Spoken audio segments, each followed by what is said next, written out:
Welcome back to Chronicles on the Road. I do record off my cell phone, and I can't have it right now panoramic. So I have it vertical. It might come out strange, but fuck it. I'm not here to be beautiful. This is the Moshi Corner. And what do we have on the plate today? Good old Morbid motherfucking Angel. It's on Ultras of Madness. And dude, I remember like when I first got introduced to the Morbid. It was actually when I was at a gym. These two dudes that listen to fucking metal had walked into the gym. And one of the cats, who was extremely fucking fat, dude. I mean, he was a fucking behemoth of a fucking whale, dude. Yet this fucking dude could do the fucking splits, dude, like. And the way that he'd do them, he'd just fucking do the splits. It almost floated in the air like a ballerina, this motherfucker. But anyway, yeah, I'm driving on the road, of course, because it's Chronicles on the motherfucking road, dude. Let me turn this up a little bit more.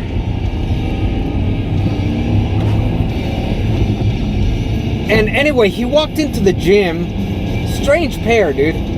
But even though they listen to metal, they're fucking strange fucking fruits.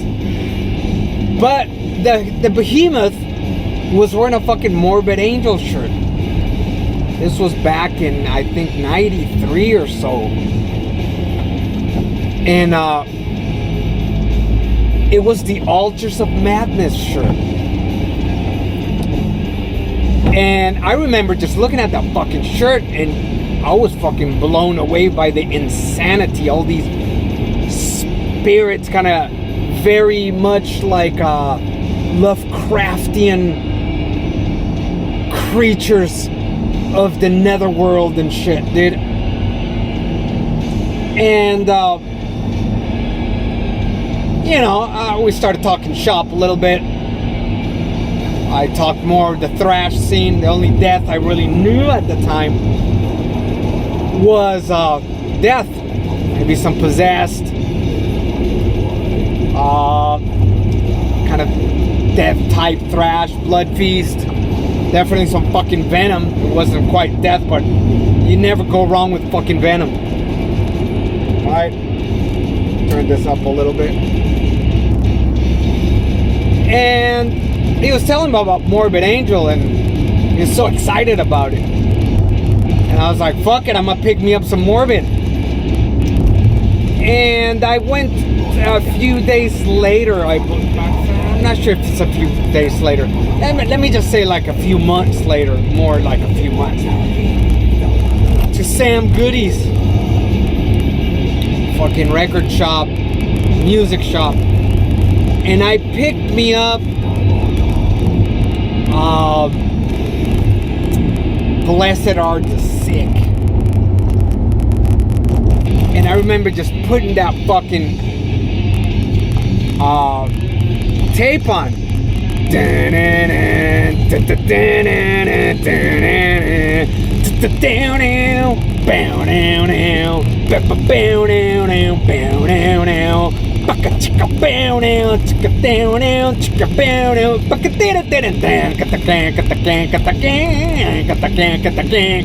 the blast beat. It had the same effect on me that Maiden had on me when I first listened to Maiden, for the proper fucking metal band back in '86 when I first listened to Maiden. I was instantly sold. I was like, I'm in like motherfucking Flynn. And that's how it was with Morbid Angel. That fucking album, Blessed Are the Sick, Totally fucking rocked the shit. I played that tape so much that eventually it became a ball of fucking pubic hairs, dude. It just fucking, it exploded like a Mission Impossible fucking message and shit, dude. And what can I say? Morbid Angel, one of the fucking greatest fucking death metal bands out there. And listening to this fucking to this record now, you know, and really like spicing it up again with it, fucking Altars of Madness. You can tell each band that you listen to, like in the death scene, which bands influenced them from like the thrash eras and shit, you know.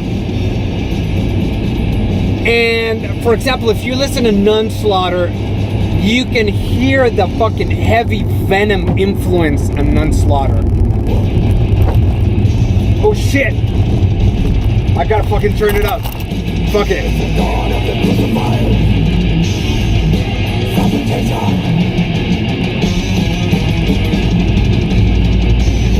Fucking out.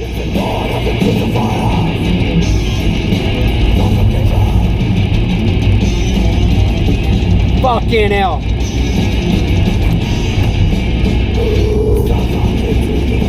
And so, yeah, you can definitely tell, like, the influences. And on this one, I definitely can feel like a heavy, possessed Seven Churches influence on those rhythms and those fucking melodies that they have.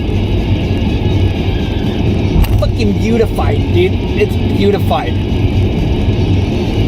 Kind of sucks that this fucking band released the most fucking blasphemous fucking record ever. And I'm not talking about like good old Satanism in the fucking music. I'm talking about like, what the fuck kind of music is this? You guys still like metal? It's nice to see them come back later on at the end and release a proper death metal. Some people might like, you know, the early days shit, but the last one that they released was fucking pretty awesome. Definitely, this is for no fucking posers, dude. This will knock the fucking strawberry shortcake out of you. And why do they call them posers? Give you a fucking perfect example. I definitely have not stopped listening to this music since I was the fucking 80s, dude. I can't stop. It's my cocaine. My auditory cocaine.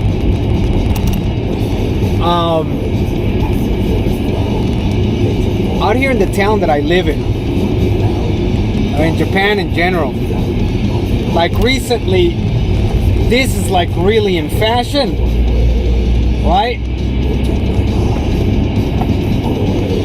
And then doing the fucking man bun too. This is not a man bun. I got my fucking hair in a ponytail. I'm on my way to do a little bit of jujitsu, and I'm not very good at it or anything like that. I just want to stay mobile at 52. But anyway, recently in Japan, you know, shaving the hair on the side and growing the top is fucking trendy as fuck. The name of the hairstyle here is called the Fury, based on Brad Pitt, that movie he did where he was a fucking in a tank division in the army during World War II, fighting out some Nazis and shit.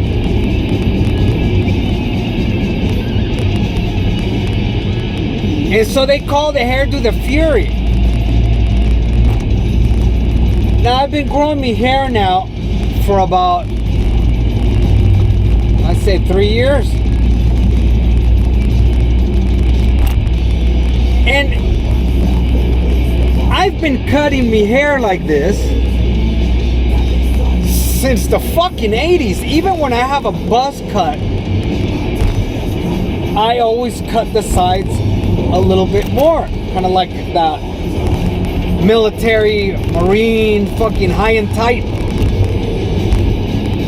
But there's a reason for that, why I do it, and it has nothing really to do with fashion. Is the type of fucking hair that I have is curly and dry. So when my hair grows out, it looks like a fucking helmet, like an afro.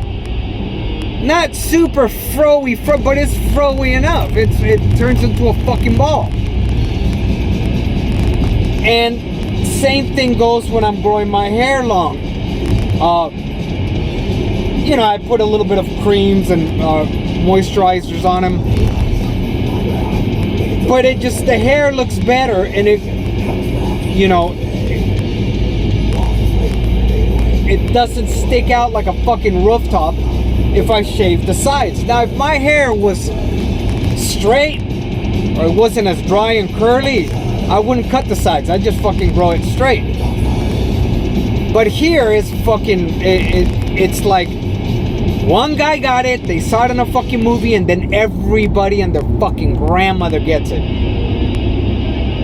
And I remember my neighbor 3 years ago, he's like, oh, I saw your hair and I want to have my hair like yours. It's like, stop fucking sucking my cock, dude. I don't want my cock sucked by you. Think for yourself, do your own fucking shit, homie. Now, if it comes from the spirit, like it's some deep fucking meaning, like a connection, kind of tribal or some shit like that. But it's just because you want to look cool and shit. Oh, God, that gets under my fucking skin. And so, out here by my town, there's this guy that I know that works at the local dump.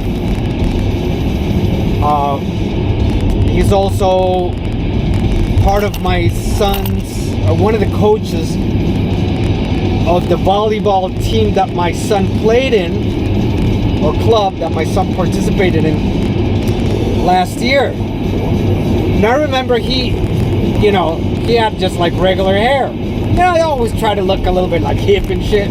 Got a little fucking, the hipster going on and shit. And then one day, he just started fucking growing his hair and then cutting it on the side too. And every time I go to the dump to take some wild boar entrails and heads and all kinds of stuff from the farm that I don't need them, so I take it to the local dump. You know, I'm fucking blasting the fucking music. I'm blasting some good old fucking heavy metal. And I remember I was listening to some Mortician. I think it's Zombie Apocalypse, or no, I was listening to Packed Up for Barbecue by Mortician, or the way J-Dog would say, the Tish, Justin Orville. Look him up, man. If you want to know about some fucking good ass music and you want to buy some fucking cool fucking records, look up Hell's Headbangers, dude. Go fucking order your shit from them, dude. Anyway, so he was like, oh, what is that you're listening to? And I'm like, it's fucking metal, dude. So, oh, I never heard of that band. What is that band? And I'm like thinking, of course he never heard of this fucking band. Fucking flat. He's just trying to fucking fit in and shit. He's trying to attach himself to some kind of coolness. And I'm not trying to be fucking cool. Cool is for me, cool doesn't fucking depend on other people thinking I'm cool. If I feel cool, that's all that fucking matters. Coolness is a fucking state of fucking being inside of you. You feel fucking cool. That's it. And if other people don't think you're cool, then that's their fucking problem. I'm still cool for me. But anyway, he's trying to fucking prod, and I'm not trying to, and I'm like thinking like, you're not allowed in this fucking club. You don't got your tabs, bitches. You don't got your tabs, bitch. And he's trying to flow his hair, because I always fucking go with my hair all loose, and when I'm listening to fucking music, I'm fucking, you know, while I'm waiting for people to unload the shit from my truck, I've been doing it like this for years. I'm just fucking blasting away the fucking disturbance of the follicles. And so he lets his hair out too, and he's trying to be all cool, like, oh yes, heavy metal. And I'm like waiting for him to fucking talk some shop. You know, like, tell me some names, dude. And so then I start telling, like, look, this is just a certain kind of feeling, this certain kind of fucking subculture, you know, and this music is not really for everybody. Oh, only a few get it. The few, the proud, the screwheads. And he was, yes, I've heard of that. Oh, can you tell me the name of the band? And I was like, I gotta go, and I fucking took off. Well, this was like 2 months ago, right? And I see him like a few days ago. The motherfucker cut his hair off. And he got like a nice fade and did like a little curly perm and shit like that. And that, ladies and gentlemen, is why they call them posers. Stay off my fucking scene. We don't need you to stink up with your unmojo-ness.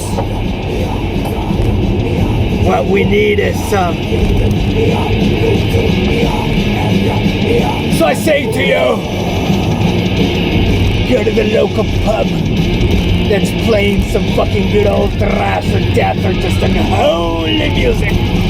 Put your testicles on your shoulders, swing them around, and get jiggy with that.